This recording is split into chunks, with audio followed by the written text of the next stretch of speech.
शिवाय।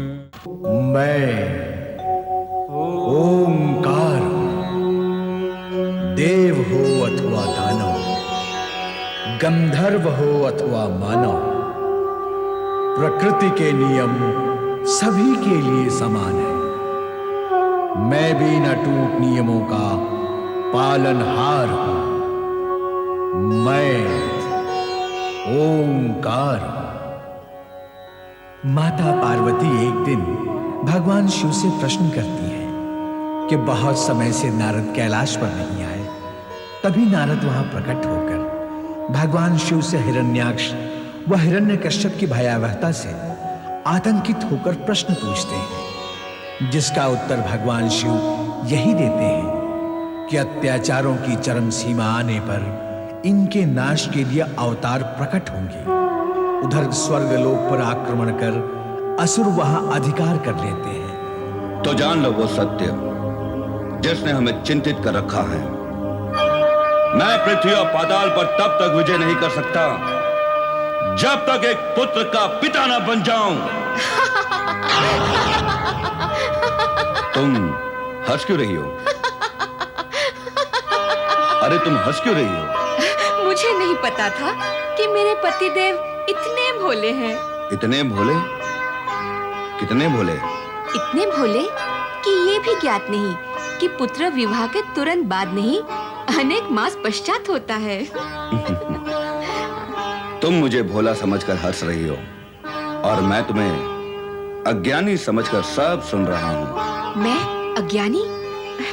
अरे मैं तो यही कह रही हूँ कि अभी-अभी हमारा विवाह हुआ है और समय आने पर हमें पुत्र की प्राप्ति भी हो जाएगी। नहीं वराक्षी, नहीं।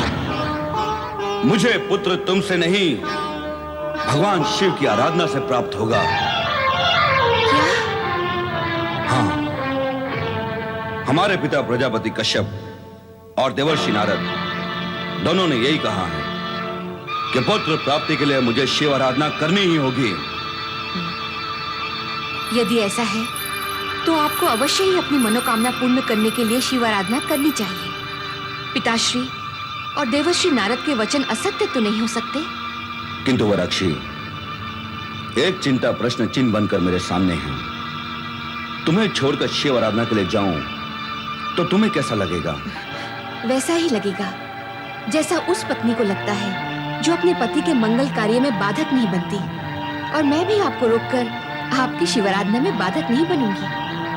मैं यही सोचकर चिंतित था कि विवाह के तुरंत बाद तुम्हें इस प्रकार छोड़कर आराधना के लिए जाना क्या उचित होगा? शिव के समीप जाने में अनुचित क्या? वो तो सर्वोपरि हैं।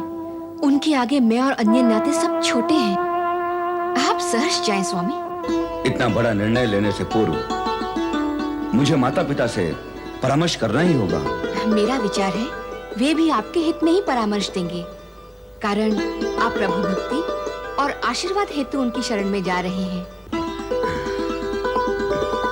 नहीं, मुझे स्वीकार नहीं। माता, पिताश्री की भविष्यवाणी के अनुसार पुत्र प्राप्ति के बिना मेरा विजय अभियान सफल नहीं हो सकता और पुत्र प्राप्ति बिना तपस्या के नहीं हो सकती। इसलिए मुझे तपस्या के लिए जाने की अनुमति दे माता। मैं देख रही ऋषिवर, मेरे प्रतापी पुत्रों को भ्रमित कर अब आप मौन साधे खड़े हैं। नहीं माता, नहीं। पिताश्री को दोष क्यों दे रही हो? ऐसी भविष्यवाणी तो देवर्षि ने भी की थी। पिताश्री हो या देवर्षि, सब दूसरों को श्रीहीन करने का प्रयत्न करने में लगे रहते हैं। देवर्षि नारद तो है ही देवताओं का मित्र और हमारा शत्रु, और अब तुम्हारे पिताश्री भी।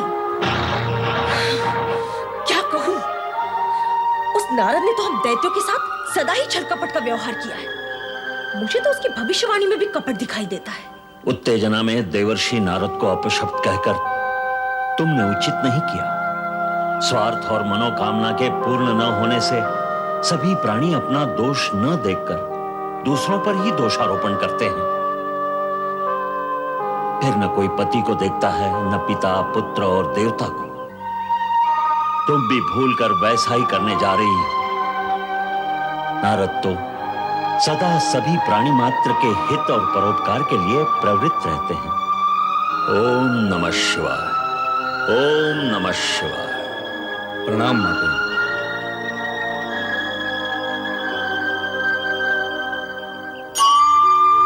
देवी पार्वती, इस तरह हमारी ओर एकटक क्या देख रही हो?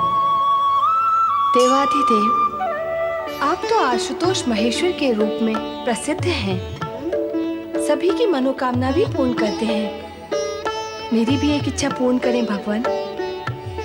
जब ये मानती हो कि हम सभी की इच्छा पूर्ण करते हैं, तो फिर क्या कारण है कि हम अपनी अर्धांगिनी की इच्छा पूर्ण नहीं करेंगे? अपनी इच्छा कहो देवी। आज मेरी इच्छा गगन विहार करते हुए आनंद कानन काशी जाने की हो रही है। कैलाश के समान काशी भी तो आपकी प्रिय और निवास नगरी है। वहां असंख्य शिव भक्त आपके प्रत्यक्ष दर्शन के लिए लालायित रहते हैं। आपको उनकी भक्ति और कामना का भी समुचित प्रतिफल देना चाहिए। अवश्य। चलो देवी, हम तुम्हारी इच्छा पूर्ण करने के लिए तत्पर हैं। किंतु स्वामी, नंदी और शिवगण को हमारे विहार की सूचना भी तो देनी होगी। इसकी आवश्यकता नहीं है।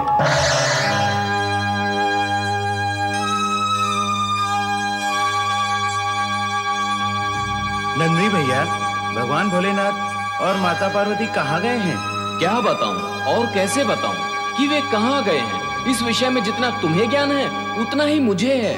लगता है भोलेनाथ किसी भक्त की पुकार सुनकर उसकी सहायता के लिए गए हैं। और माता पार्वती, वे भी साथ ही गई होंगी।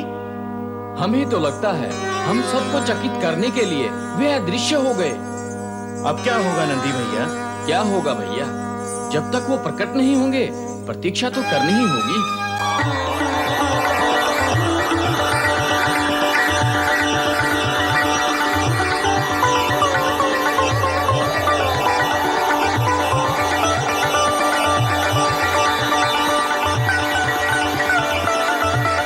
स्वामी, क्यों न हम काशी पहुंचने से पूर्व मंदराचल पर्वत पर कुछ समय के लिए विश्राम कर लें? अवश्य। हमने निश्चय कर लिया है कि तुम्हारी हर इच्छा का सम्मान करेंगे।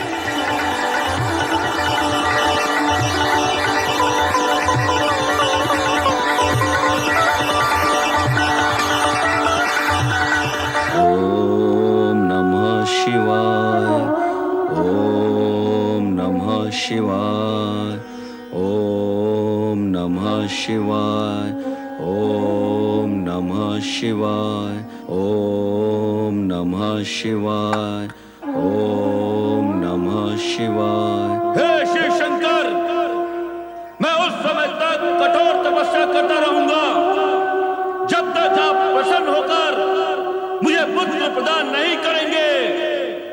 ओम नमः शिवाय, ओम नमः शिवाय, ओम नमः शिवाय, ओम नमः शिवाय। नारायण नारायण नारायण, श्रीमन नारायण नारायण नारायण।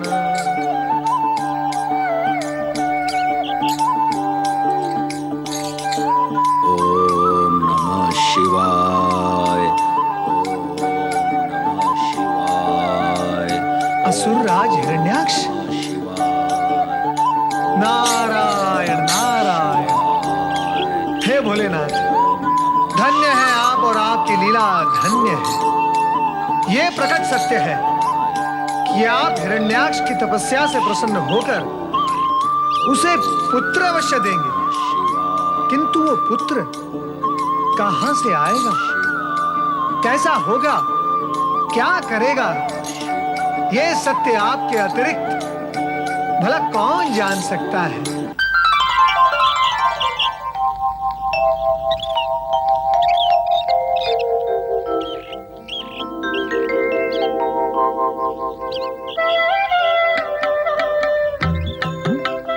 कहो प्रिय, हिमालय मनभावन है अथवा मंदराचल?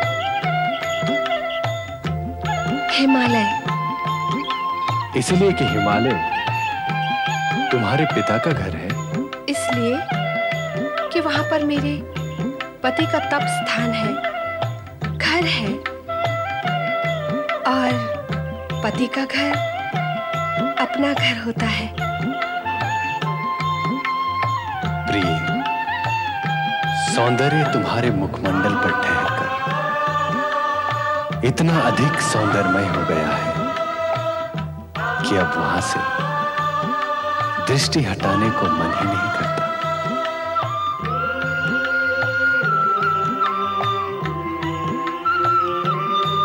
तुम्हारे ये दो सलोने नयन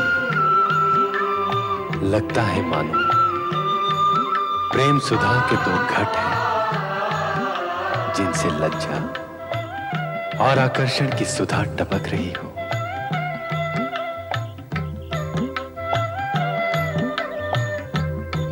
तुम्हारे ये रसीले अधर मानो फूल की दो पंखुड़ियां हो, जब बोलती हो तो लगता है मानो पुष्प झड़ रहे हैं। तुम्हारा ये रूप लावण्य,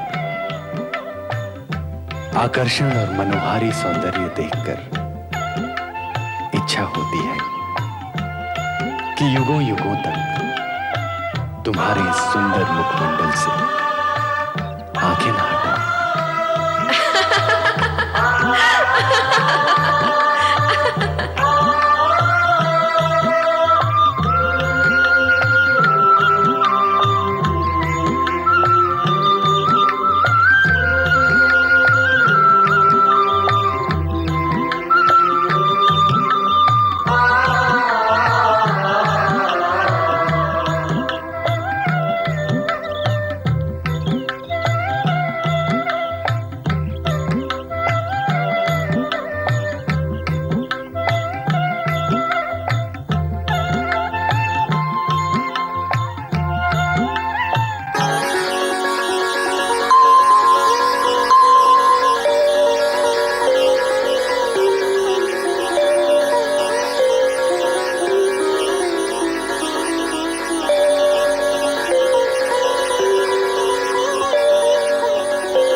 स्वामी, ये विचित्र प्राणी कौन है?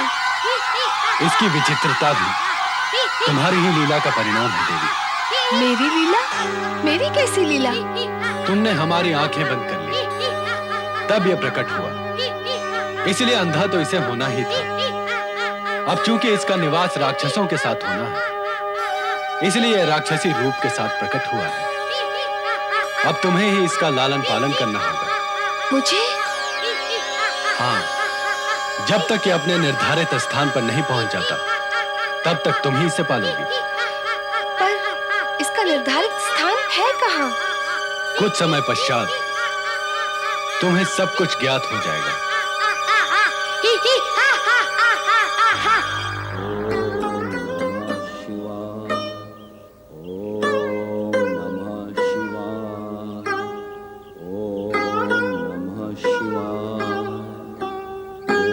ये कौन भक्त आपको पुकार रहा है स्वामी? वही हिरण्याक्ष पुकार रहा है, इस बालक का पिता। क्या? हाँ देवी, ये अंधक उसी का पुत्र बनेगा।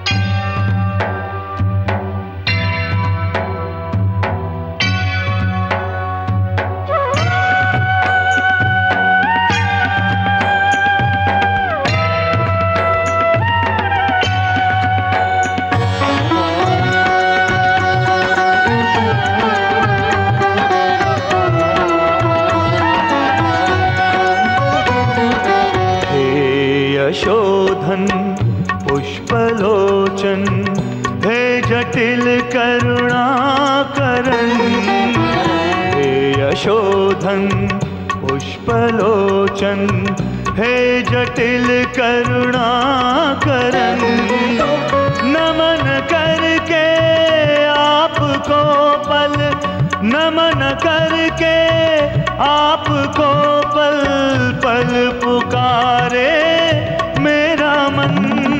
ओम डमरू धारिणे नमः, ओम डमरू धारिणे नमः, ओम डमरू धारिणे नमः, ओम डमरू धारिणे नमः।